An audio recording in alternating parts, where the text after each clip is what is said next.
Okay. Okay. They have my attention. The question is, how long do they have my attention? I feel like the build up to the Wyatt 5, I guess. I counted 5 people, unless we're missing somebody that we're not accounting for. I counted 5 people when they were showing them. I counted 4 boys and 1 girl. Clearly the girl is Nikki Cross.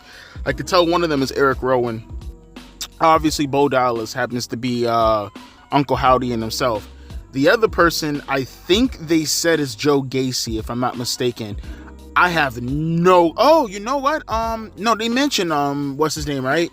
Fuck, I forgot his name. The serial killer dude that used to be in NXT, right? I forgot about his name, though. God damn it. He was on TNA, too. You guys know what I'm talking about, though. The guy who was with Indy Hartwell and shit. So those are the 5, I'm assuming. It's Eric Rowan. It's... Damn it, let me look up his name real quick. I hate this shit.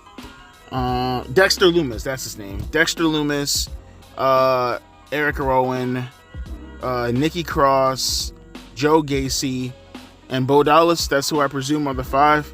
So it's the Wyatt 5, okay?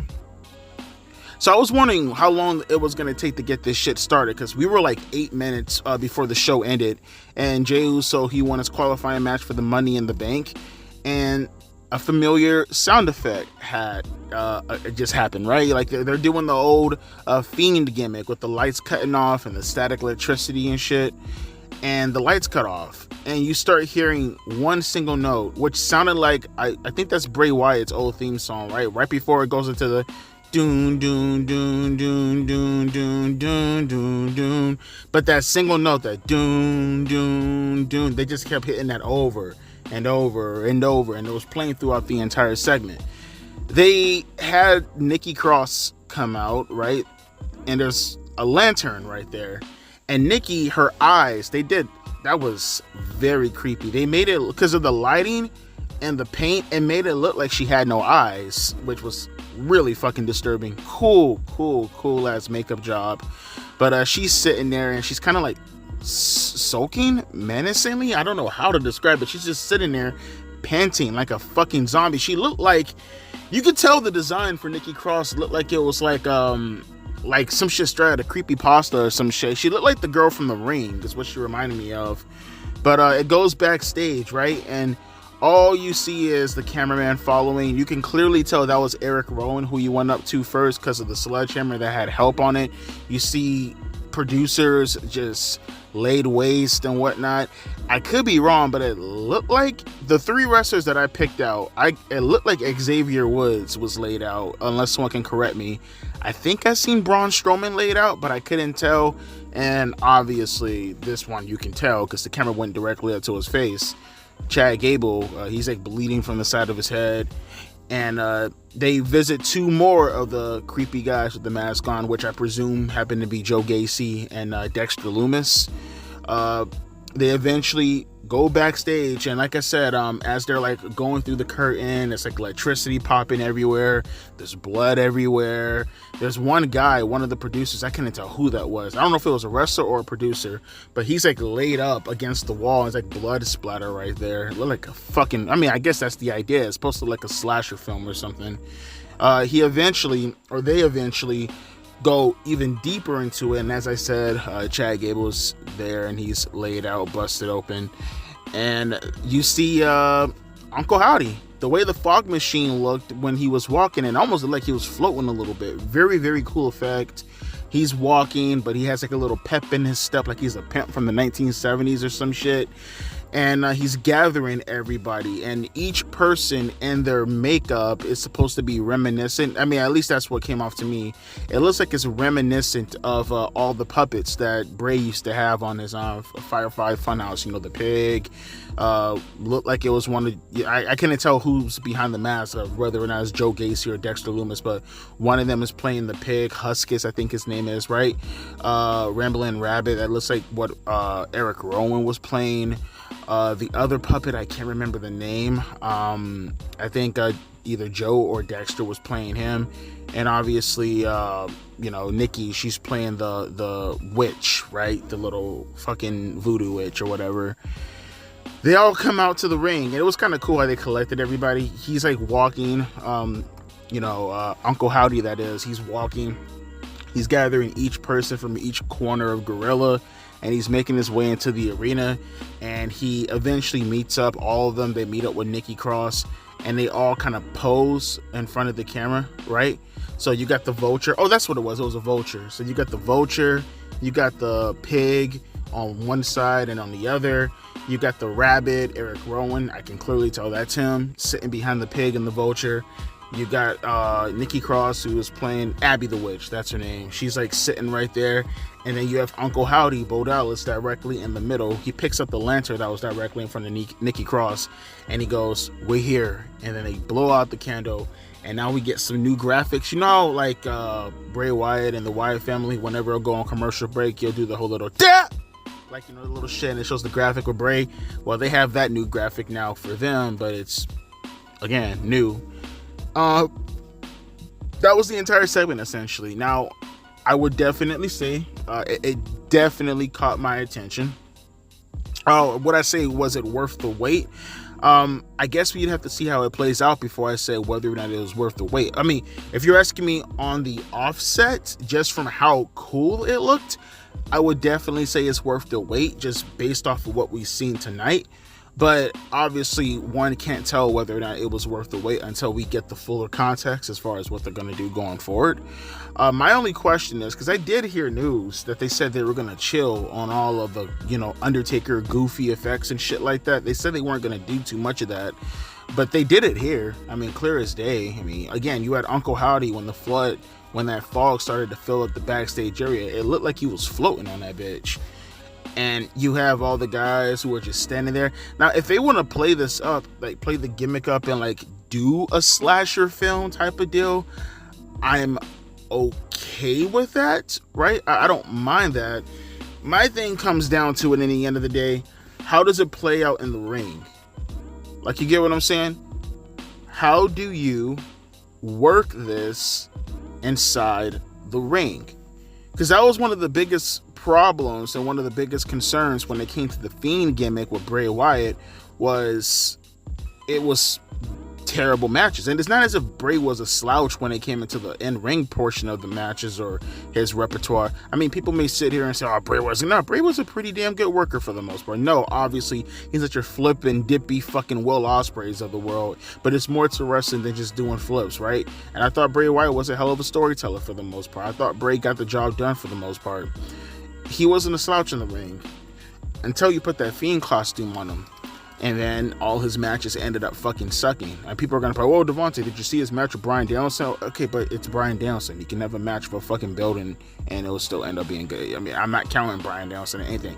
Bryan Danielson can carry anyone to a fucking good match. That's not anything to be proud of. How does this factor into championships? Is there going to be a path where they go after championships?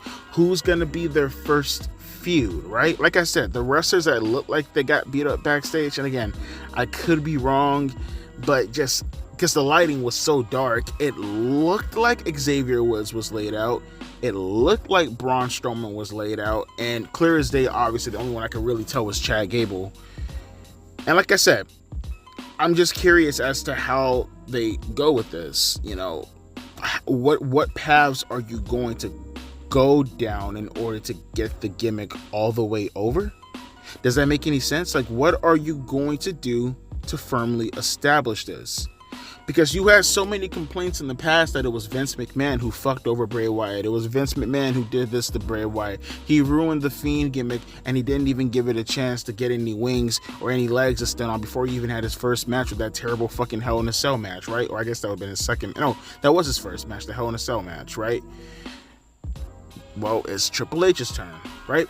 It's his turn to take over the creative from his father-in-law, essentially handed down by both Bray and Vince themselves, right? Bray is handing down his gimmick. He's handing down his story to his brother, and Vince McMahon essentially is stepping out of the way for Triple H to have creative input into how this is going to go down. Now, the question is, with all this, it's not as if Bray is involved in this, so, his creative vision It's going to have to be jumbled up and juggled around and shared with in between the Wyatt 5 and Triple H and himself. My question is, like I said, do you guys have faith in Triple H to pull this off? Because I'm willing to give it a chance just based off of what we've seen tonight. But at the same time, I'm going into this with my expectations incredibly low. I'm willing to give it a chance, and I'm willing to let them win me over. I'm open-minded. I'll be open-minded when it comes to this, but I'm also not stupid.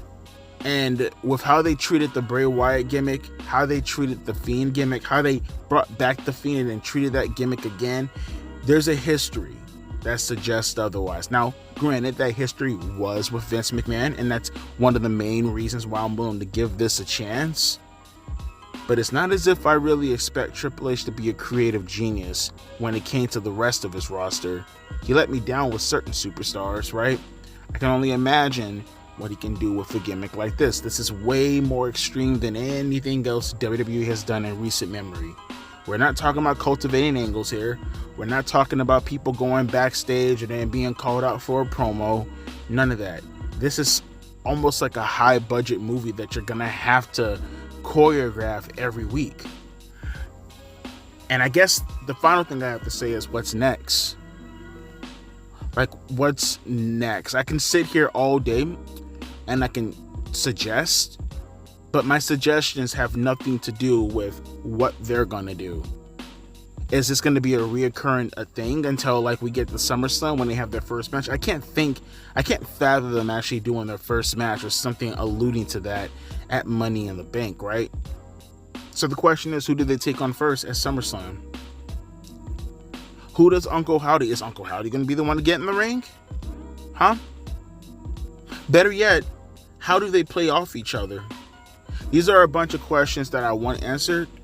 And I guess the only way to find out is to tune in to Raw next week, right? And see how they're going to pull this off. And more or less, I guess, see what direction they're going to go into with all this. Like I said, my curiosity is absolutely peaked, but my expectations are also at the same time incredibly low. I'm very open-minded, and I'm willing to see where they're going to go with this. If you ask me, tonight, they did a fantastic job. Knocked it out of the fucking park. And based off of this, I will definitely say it was worth the wait. But that's not to suggest that I'm going to keep my guard down. And I'm definitely going to be super guarded. And I'm going to be keeping one eye open when it comes to the stable. I'm not fully convinced that they're going to sell me on this yet, just from how bad they booked Bray. But I'm definitely willing to stay open-minded and see what they're going to do going forward.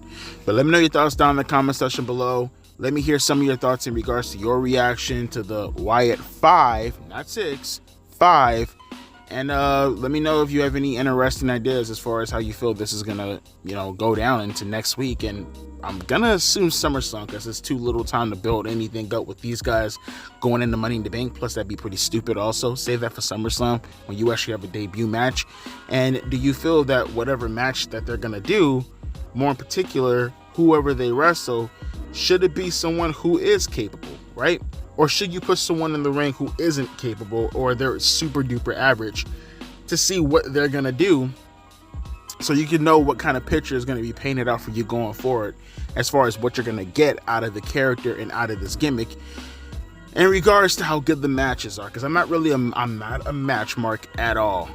But at the same time, you got to deliver in every criteria.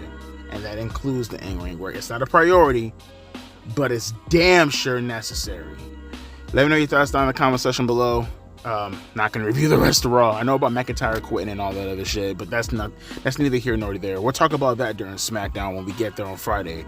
But let me take my black ass to bed, because I just got off work like an hour ago. Thank God this happened at the end of the show.